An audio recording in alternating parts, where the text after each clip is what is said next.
BMC Mumbai का ताज, जिस पर पिछले 25 सालों से शिवसेना का कब्जा रहा है, लेकिन अब वही किला चारों तरफ से घिर रहा है। उद्धव ठाकरे बनाम बीजेपी और शिंदे, और बीच में राज ठाकरे की एंट्री। लेकिन सबसे बड़ा ट्विस्ट तब आया जब कांग्रेस ने कहा कि हम अकेले चुनाव लड़ेंगे। तो सवाल यह नहीं है कि बीएमसी जीतेगा कौन, सवाल यह है कि क्या कांग्रेस ने उद्धव ठाकरे की सियासी रणनीति को पंचर कर दिया है। दरअसल 15 जनवरी को महाराष्ट्र के 29 नगर निगमों में चुनाव होने जा रहे हैं और इसमें असली जंग जो देखने को मिलेगी वो देखने को मिलेगी बृहन मुंबई महानगर पालिका यानी बीएमसी में। 60,000 करोड़ से ज्यादा का सालाना बजट है इसका, और मुंबई की सत्ता की चाबी बीएमसी जो जीतता है उसके हाथों में मानी जाती है। और महाराष्ट्र की राजनीति का तो ये पावर सेंटर है ही। केवल बीएमसी में काबिज होने के कारण महाराष्ट्र की सत्ता से बाहर रहने के बावजूद उद्धव ठाकरे की शिवसेना अभी तक महाराष्ट्र की राजनीति के केंद्र में बनी हुई है। तो इससे समझा जा सकता है कि बीएमसी का चुनाव सभी पार्टियों के लिए कितना महत्वपूर्ण है और क्यों महत्वपूर्ण है। दरअसल बीएमसी सिर्फ नगर निगम नहीं है, ये एक राजनीतिक अस्तित्व की लड़ाई भी है।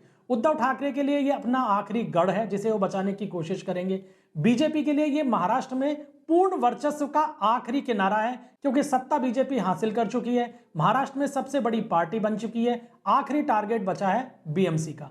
वहीं शिंदे गुट, उसके लिए असली शिवसेना होने की मोहर भी बीएमसी चुनाव से ही निकलेगी, क्योंकि अब तक बीएमसी के अंदर उद्धव ठाकरे गुट का कब्जा है। लिहाजा शिंदे ये चाहेंगे कि उद्धव ठाकरे की यहां से भी रवाना हो और जो गुट शिवसेना का शिंदे के पास में है उस पर यह मोहर लग जाए कि यही असली शिवसेना है। और इसी बीच, इन सब गणितों के बीच कांग्रेस ने गेम बदल दिया है। कांग्रेस ने ऐलान कर दिया है कि बीएमसी चुनाव वो अकेले लड़ेगी, ना एमवीए के साथ जाएगी, ना उद्धव के साथ जाएगी, ना राज ठाकरे के साथ जाएगी। लेकिन यह ऐलान केवल बीएमसी के लिए है, क्योंकि पुणे नगर निगम में कांग्रेस उद्धव और राज के साथ में मिलकर चुनाव लड़ने की तैयारी कर रही है। लेकिन बीएमसी चुनाव में कांग्रेस ने अकेले लड़ने का ऐलान किया है, और कांग्रेस का यही ऐलान जो है वो उद्धव ठाकरे की सारी रणनीति के ऊपर भारी पड़ रहा है, जो उन्होंने बीजेपी को रोकने के लिए तैयार की थी। अब सबसे पहले बात कर लेते हैं कि पिछले बीएमसी चुनाव में हुआ क्या था। 2017 में बीएमसी में इलेक्शन हुए थे, उसके बाद से हो नहीं पाए।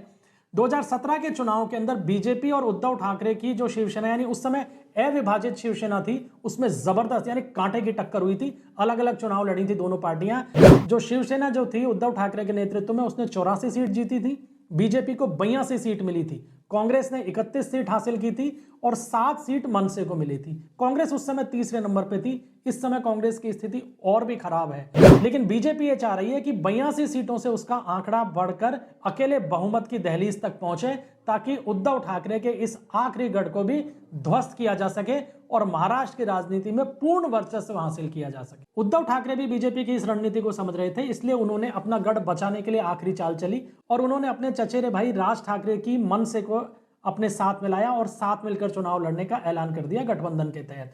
कुल मिलाकर जोर इस बात पे था कि मराठी वोटों को एकजुट किया जा सके, और चूंकि एनसीपी साथ है इसलिए मुस्लिम वोट आ ही जाएगा।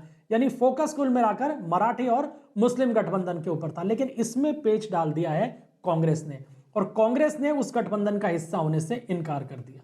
अब कहा क्या है कांग्रेस क्यों उद्धव और राज ठाकरे के गठबंधन का हिस्सा नहीं बन पा रही। दरअसल कांग्रेस का यह कहना है कि एमएनएस यानी राज ठाकरे की जो पार्टी है उसकी पूरी की पूरी राजनीति भाषाई और प्रवासी विरोध पर टिकी हुई है।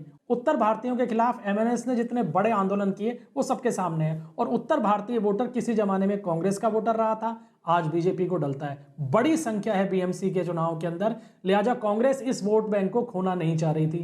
कांग्रेस का फोकस पूरा का पूरा इस बात पे है कि कुछ मराठी वोटों का हिस्सा है, कुछ मुस्लिम वोटों का हिस्सा है, और इसके अलावा जो प्रवासी उत्तर भारतीय है उनका वोट कांग्रेस को मिले और कांग्रेस अपनी स्थिति को सुधार करे। तो एमएनएस के कारण अपने वोट बैंक में सेंध लगने के डर से कांग्रेस ने साफ तौर पर कह दिया कि वो गठबंधन का हिस्सा नहीं होगी। और जो कांग्रेस के प्रभारी हैं रमेश चेन्नीथला, उन्होंने इस बात पे मोहर भी लगा दी, हम अकेले चुनाव लड़ेंगे और गठबंधन का हिस्सा नहीं रहेंगे। लेकिन विश्लेषक ये कहते हैं कि इससे कांग्रेस को नुकसान भी होगा और वो उद्धव राज की जोड़ी को भी नुकसान पहुंचाएंगे।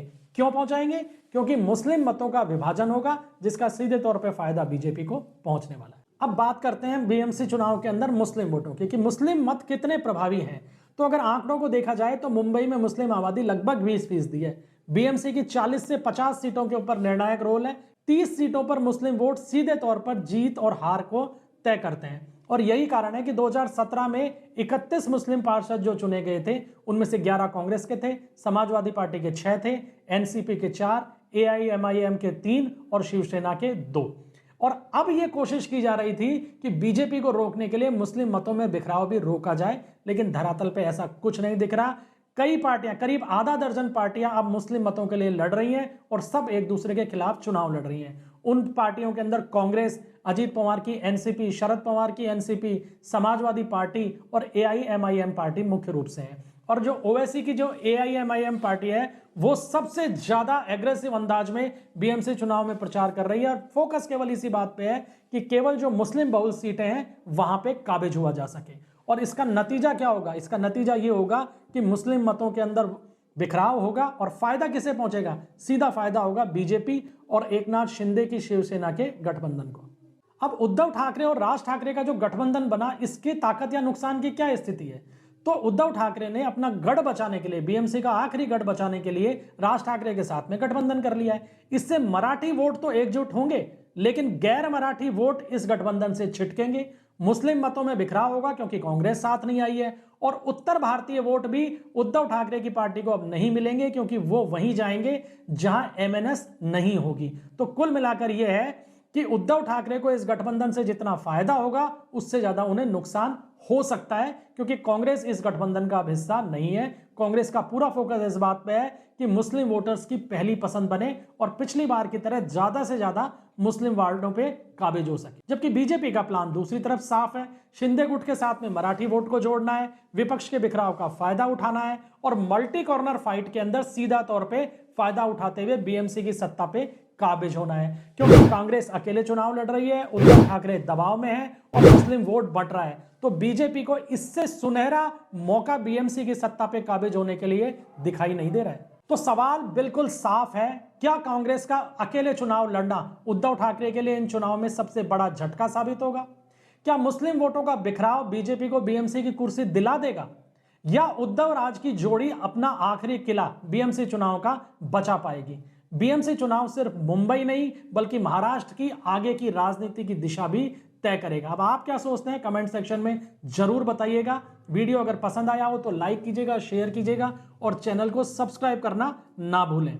मिलते हैं अगले वीडियो में, तब तक इजाजत दीजिए। धन्यवाद। जय हिंद, जय भारत।